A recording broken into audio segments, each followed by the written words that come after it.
Hi everybody, this is GadSadd for the SAAD Truth. Some of you may remember my clip, SAAD Truth 32, where I talked about how people choose mates, dogs, and products that resemble them.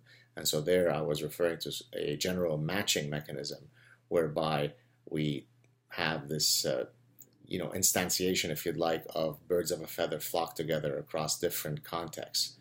Uh, Now, this mechanism could be extended to other types of relationships. And so not only when it comes to, say, mating decisions, those who are similar are more likely to have successful unions, but we could extend this to, say, friendships. It turns out that how people form friendships and the strength of the friendship, the tightness of the friendship is in part driven by how similar the members of that friendship are. In other words, the birds of a feather adage is operative when it comes to various types of relationships. Incidentally, one can ask, how do you define what constitutes similarity? Similarity on which measures? And so, of course, there are several ways that we can measure similarity, one of which might be similarity of values, similarity of beliefs, similarity of interests. And some of these similarity scores apply not only to friendships, but also to mating decisions. But here's an interesting one that you probably wouldn't have thought of. There's something, so this is, by the way, known as homophily, right? The idea that, we tend to prefer things that are similar to us.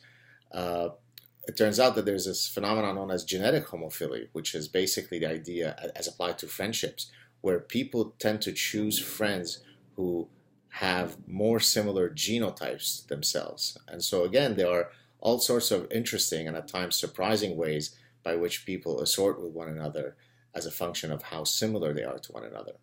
Now, why am I talking about this today? Well, it's because I'd like to link it to a very important issue that the world is facing today, and namely, how do we navigate through the so-called refugee crisis? And I say so-called because a huge number of the folks who are coming to the shores of the West are not people who are fleeing war, but they're frankly economic refugees or economic migrants. But in any case, when you're talking about, well, how do we decide who to let in? Well, there are several ideas that have been floated around, one of which is this idea of having an ideological test, right? I mean, do you have certain ideological stances that are incompatible with those of the host country? Now, I'd like to sort of formalize this, in a more scientific way by linking it to what I was talking about earlier, namely this idea of homophily, right? Or, assorted, in the same way that we engage in assortative mating, right? We tend to choose people who are similar to us as mates.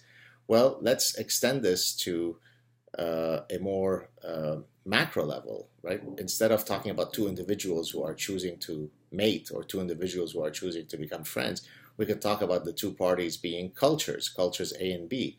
Well, the more similarity that cultures A and B share, the more likely the union is to be harmonious. Now, it doesn't take somebody who is a rocket scientist or Einstein or Newton to understand that, but we know that there is scientific evidence for this general idea, right? As I said, we know that across a wide range of relationships, birds of a feather flock together is really the adage that defines the success of unions. And so it makes perfect sense that Slovenians and Poles are likely to integrate with one another in a peaceful manner than Poles and Saudis. Not because groups A and B are evil or nice or not nice, it's because they either share a lot of common values or they don't. And so using this principle of homophily, we can then argue that cultures that are more dissimilar to one another are likely to yield worse outcomes. And so we could come up with a quantifiable way to measure cultures along some index and then say, well, look, if you are within this level of similarity, then we can predict that people will integrate well into a host culture if they come from a more similar culture. And if you come from a culture that is more distinct, well, then we're going to have problems. And so the reason why I'm mentioning this is because again, it seems that most people who are infected with political correctness can't seem to navigate through some of these trivially banal and obvious issues, namely that not all people are the same when it comes to how likely they are to integrate into a place, assimilate into a place, contribute peacefully to a place. And here I've provided you with a scientific framework that actually explains all of this in very clear ways.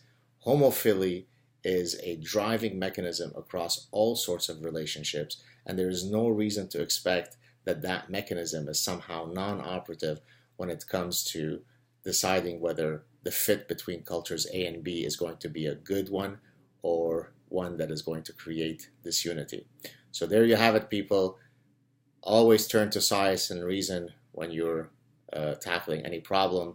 Don't rely on political correctness. Don't rely on faith.